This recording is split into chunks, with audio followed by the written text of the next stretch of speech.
आज सामाजिक न्याय विभागाच्या माध्यमातून नांदेड सामाजिक सभागृहामध्ये बैठक आयोजित करण्यात आली होती। या बैठकीला नांदेड जिल्ह्याचे प्रमुख जज मॅडम दलजीतजी कौर मॅडम हे उपस्थित राहणार होते, परंतु त्यांच्या काही तांत्रिक अडचणीमुळे ते हजर राहू शकले नाही आणि त्यांचे प्रतिनिधी या ठिकाणी हजर आहेत आणि सामाजिक न्याय विभागांचे जे काही अधिकारी महोदय या ठिकाणी हजर आहेत आणि आम्हाला हे सामाजिक न्याय विभाग नांदेडच्या वतीनं निमंत्रित करण्यात आलेलं होतं आमच्या संघटनेला। त्याविषयी आम्ही आमच्या ज्या काही व्यथा आहेत एक तर मंत्री महोदयाकडे आणि संबंधित महामंडळाकडे वारंवार मागण्या आम्ही मागतोय, परंतु आमच्या मागण्या कुठल्याच मंजूर होत नाहीत किंवा महामंडळाच्या माध्यमातून ऊसतोड कामगारांची अद्याप 3 वर्ष झाले या महामंडळाची स्थापना होऊन अद्याप या महामंडळाकडे ऊसतोड कामगारांची ऑनलाईन पोर्टलद्वारे नोंदणी झालेली नाही। या बाबतीत आम्ही न्यायदेवतेकडून संबंधितांना आदेश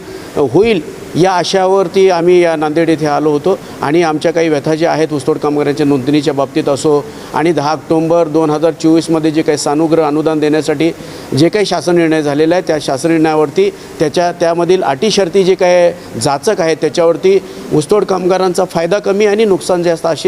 असा तो शासन निर्णय आहे। त्या शासन निर्णयामध्ये जो काही ऊसतोडीचा कालावधी मर्यादित मयत झाल्याच्या नंतर ते आर्थिक मदत देण्यात येणार आहे, ते ऊसतोडीचा कालावधी तो रद्द करण्यात यावा आणि ऊसतोड क्षेत्रामध्ये अटॅकमध्ये मरण पावतात लोक, नैसर्गिक मृत्यू पावतात आणि आर्थिक व्यवहारामध्ये फाशी घेऊन देखील हे लोक मरतात, त्यांना सरसकट 10 लाखाची आर्थिक मदत देण्यासाठी आमची प्रमुख मागणी आहे। तो या शासन निर्णयाच्या अटी शर्तीनुसार जिल्हा सहाय्यक कार्यालय जिल्हा स्तरावरती या अटीमुळं या मयत ऊसतोड कामगारांची जी काही आर्थिक मदतीचे प्रस्ताव आहेत त्याच्यामुळं हे रद्द होतात, त्यांना आर्थिक मदत मिळत नाही। त्याच्यामुळं सरसकट आर्थिक मदत कोणत्याही घटनेमध्ये जर ऊसतोड कामगार मयत झाला किंवा कुठल्याही राज्यामध्ये ऊसतोड कामगार जर मयत झालेला असेल,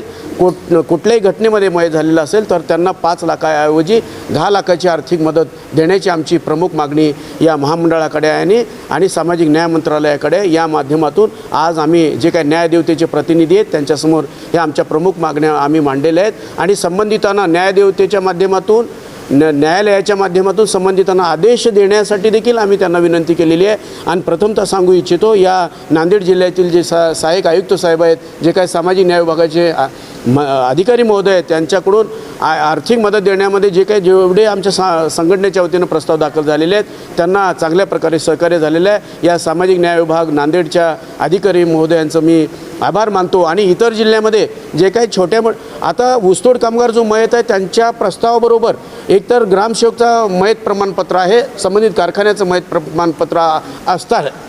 असतानाही जिल्हा स्तरावरती या मयतांच्या प्रस्तावावर आर्थिक मदत देण्यासाठी म्हणजे काही गोष्टीमध्ये सहकार्य होत नाही आणि कोणत्याही घटनेमध्ये मयतांचे प्रस्ताव ऊसतोड कामगार म्हणूनच दाखल होतात अशी चेष्टा या काही लोकांकडून केली जात आहे। काही अधिकारी महोदय मंचेच अधिकार वापरून काही आर्थिक मदतीचे प्रस्ताव रद्द करण्याचा प्रयत्न करतात।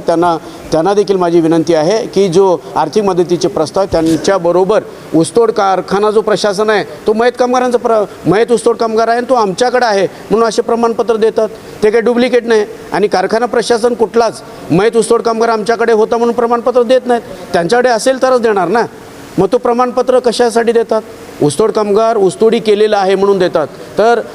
सामाजिक न्याय विभागाच्या माध्यमातून जे काही आम्ही संघटनेच्या माध्यमातून जे काही प्रस्ताव दाखल केलेले आहेत त्यांना सरसकट आर्थिक मदत द्यावी आणि कोणत्याही घटनेमध्ये मयत ऊसतोड कामगारांचा जो काय प्रस्ताव आहे ते देखील त्यांना देखील मंजुरी द्यावी आणि 10 ऑक्टोबर 2024 रोजी आदरणीय उपसचिव वर्षाजी देशमुख मॅडम यांच्या सहीनं हा शासन निर्णय निघालेला आहे आणि वर्षाजी देशमुख मॅडमना आजच्या माध्यमातून मी सांगू इच्छितो की त्यांच्याकडे देखील आमचे बरेच न मोजता येणारे निवेदन आहेत, त्या निवेदनावरती त्यांनी निर्णय घ्यावं आणि शासन निर्णयामध्ये बदल करावं, जाचक अटी शिथिल कराव्यात, ऊसतोडीचा जो कालावधी त्यांनी मेन्शन केलेला आहे तो रद्द करण्यात यावा आणि अटॅकच्या माध्यमातून नैसर्गिक मृत्यूच्या माध्यमातून फाशी घेऊन मरण पावलेल्या कुटुंबाचा देखील आज कुटुंब उद्ध्वस्त झालेले आहेत, त्यांचे समोर बसलेले लेकरबाळ उघड्यावर आहेत, त्यांना आर्थिक मदत नको का? शासनाकडून जे काही शेतकरी आत्महत्या घेऊन मरण पावतात त्यांना सरसकट आर्थिक मदत देण्यात येते, मग हे रात्रंदिवस काबाड कष्ट करणाऱ्या ऊसतोड कामगारांना आर्थिक मदत देण्यामध्ये टाळाटाळ किंवा दुजाभाव का? सरसकट आर्थिक मदत द्या ना, कारण तो आमच्या हक्काचा आहे, ऊसतोड कामगाराच्या हक्काचा पैसा आहे तो। साखर प्रशासन जे प्रतिटन 10 रुपये शेष पण देतो आमच्या हक्काचा आहे,